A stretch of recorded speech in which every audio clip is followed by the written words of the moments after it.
nizeye ko mumeze neza mwese. Uyu ni wa mwanya tugiye kwiga uburyo bakora website. Muri website tugira ibice bitatu mu buryo bwo kubaka website. Abantu bashobora kwispecializamo, hari icyo bita front end. Iki ni igice umuntu ashobora kurebera inyuma cyangwa se umuntu usuye website ashobora kubona nk'iyo usuye website urubuga runaka nk'igihe cyangwa urundi rubuga urwo ari rwo rwose. Kiriya gice ubona ibyo ubona inyuma niyo bita front end. Noneho back end ni ibibera inyuma utabona, hahandi wohereza amadokima yawe kumwe bayaploadinga cyangwa se ushyiramo data zawe, password na email, niyo bita back end. Noneho iyo tuvuze full stack development tuba tuvuga front end na back end biri combined. Ni ukuvuga ngo umuntu uri full stack developer abazi front end and back end part of it. So kuri front end hari indimi ugomba kubuzi za computer. Hari icyo bita HTML, CSS na JavaScript. Izi nizo zibanze kugira ngo utangire kubaka website yawe.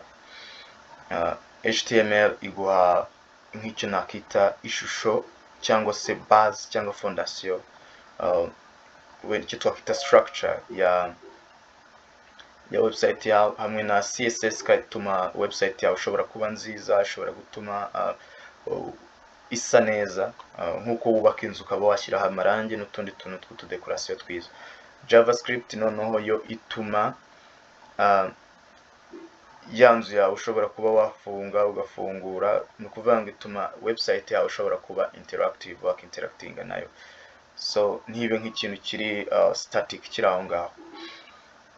Noneho hakaza ibyo twita libraries na frameworks, ni bituma website yawe iba mu buryo bwo kwandika code, ni bituma bikorohereza iyo uri kwandika code zawe cyangwa iyo uri guprograminga.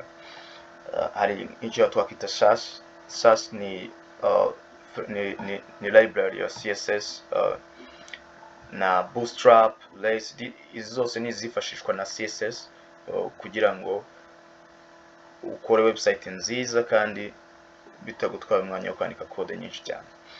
Akaza jQuery ni ingi ijyana na JavaScript, hari n'izindi nka React tuzagenda tureba.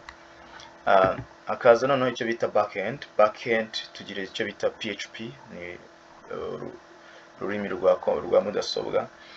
Ni ukuvuga ngo uzi PHP ushobora kugira ibyo ukora muri backend web development. Hakaza icyo bita Go cyangwa Golang, hakaza icyo bita Java, hakaza iyo bita Python, hakaza iyo bita Ruby, kandi tukagira na frameworks zazo nka Laravel ya PHP na za Gen5 for Go na Django ya Python n'izindi nyinshi zigiye ziri hano hanze. Ariko ntabwo ari ngombwa buri gihe ko umenya izi ndimi zose, ushobora guhitamo rumwe rukoroheye ugatangirana n'urwo. Bibaye byiza kumenya nyinshi ni byiza, ukugenda umenya nyinshi ni byiza. Nanone kandi icyo nkwibutsa ko nkuko wiga ururimi ukiga Igifaransa n'iki, na computer igira indimi zazo nizo zizi ngizo. Ni ukuvuga ngo uri kwiga ururimi rwa computer rwa mudasobwa kugira ngo ubashe kugira icyo program cyangwa se software wakubaka cyangwa se iyo website. Hakaza icyo bita database. Database aha niho mu bubiko noneho tubika za data, ya email mushyiramo muri gusigning up n'ibiki, aho bigenda bikibika. Hari MySQL, hari MongoDB, hari Microsoft SQL Server. Muri izi zose ushobora guhitamo imwe, cyangwa se if you have time you can learn all of them. So tuzagenda tubireba ibi byose one by one. Noneho icyo dutangirana sasa ni icyo bita HTML. Ishaka kuba umu web developer ugomba kuba uzi iyi language. Iyi ngiyi ntabwo ari programming language, niyo basic language muri ushaka kwiga gukora website. So ihagaze ku cyo bita hypertext markup language, so it's just a markup language. Noneho nkuko twabivuze, it defines and structures the content of the website. So iguha ishusho y'uko website yawe, ni iguha structure website yawe, na iroroshye kuyiga. Turaza kuyibona tujye muri pratique muri video zacu zikurikira. Ndaza gukora series ya videos zigisha HTML. kandi practically we will be doing together.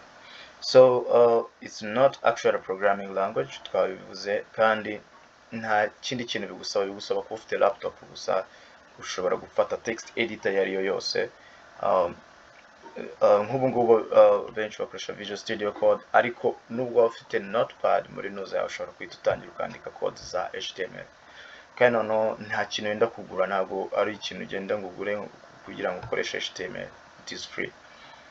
So muri video yacu ikurikira turaza kureba noneho uburyo turaza kujya muri pratique ya HTML. Turaza gutangira gukora web page yacu ya mbere. No kuvuga ngo website igizwe n'icyo twita ama web pages.